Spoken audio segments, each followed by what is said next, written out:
మీరు పండుకున్న రోజు కొట్లాడినోళ్ళం మేము, రాములక్కైనా నేనైనా. నా పార్టీ తెగించి తెలంగాణనిచ్చి ఒక ఆంధ్రప్రదేశ్లో పార్టీ అధికారాన్ని పోగొట్టుకున్నది, అయినా సరే తెలంగాణనిచ్చిన చరిత్ర కాంగ్రెస్ పార్టీది. మీ త్యాగాలు ఎక్కడున్నాయి? బీఆర్ఎస్ పార్టీ త్యాగాలు ఎక్కడున్నాయి? దేశం కొరకు త్యాగాలు ఇచ్చిన కుటుంబం కదా కాంగ్రెస్ పార్టీ. ఇవాళ తన ఆస్తులను సైతం ఇవాళ తాకట్టు పెట్టి ఈ స్వాతంత్రోద్యమానికి సహకరించింది మోతీలాల్ నెహ్రూ గారు. జైలుకు పోయిన జీవితం నెహ్రూ గారిది. చైనా వారి తర్వాత తన జీవితాన్నే ఇవాళ ఏ విధంగా కుమిలి ఏడ్చి చనిపోయిండో మీకు తెలుసు.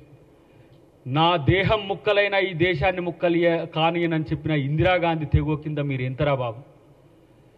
శ్రీలంకకు శాంతి సేనను ప్రపంచ శాంతి కొరకు పంపించిన రాజీవ్ గాంధీ ఈ దేశం కొరకు త్యాగం చేసిన కుటుంబం. ఇద్దరు పిల్లల్ని, చిన్న పిల్లల్ని సంకన పెట్టుకొని దేశం కొరకు పోరాడిన సోనియా గాంధీ తెగువ కింద మీరెంత. అప్పటికి కూడా పార్టీని అధికారంలోకి తెచ్చి యూపీఏ చైర్పర్సన్గా ఉన్న సోనియా గాంధీ గారి కాళ్ళు మొక్కితే తెలంగాణ ఇస్తే దానికి ముఖ్యమంత్రులైన మీరు స్ట్రేచర్ గురించి మాట్లాడుతున్నారు. నిన్న ముఖ్యమంత్రి గారు ఏమన్నారు? స్ట్రేచర్ గురించి మాట్లాడేటోడు స్ట్రేచర్కు పోతారు, స్ట్రెచర్ నుంచి ఆడికి పోతారు, మార్చురికి పోతారు. హిట్లర్కి అదే అయింది. స్ట్రేచర్ గురించి మాట్లాడి హిట్లర్ ఏమైంది తెలుసా? చివరికి తనను తాను కాల్చుకొని చచ్చిండు కేసీఆర్. గుర్తుపెట్టుకో, నియంతల జీవితం చివరికి ఎక్కడికి వస్తుందో అది. ఫాల్స్ ప్రిస్టేజ్కి పోకు. నీకు అధికారం ఇచ్చిన రోజేమో అందలం ఎక్కి కూర్చొని అందరినీ కూర్చోబెట్టి ఇవాళ స్పీకర్లను గౌరవించిండ్రా, మీరు ప్రజాస్వామ్యాన్ని గౌరవించిండ్రా? ఒక దళితుడైన సిఎల్పి నాయకుడుగా ఉన్న బట్టి గారి యొక్క అధికారాన్ని తీసేసింది ఎటుపోయింది?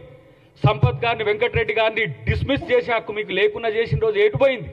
ఇలా మీకు ప్రజాస్వామ్యం గురించి గుర్తొస్తున్నది, మీకు ప్రజలు గుర్తొస్తున్నారు. ప్రపంచంలో ఏ మూల ఏ క్షణం ఏం జరుగుతుందో వేగంగా తెలుసుకోవడానికి తొలి వెలుగు వాట్సాప్ ఛానల్ని ఫాలో చేయండి.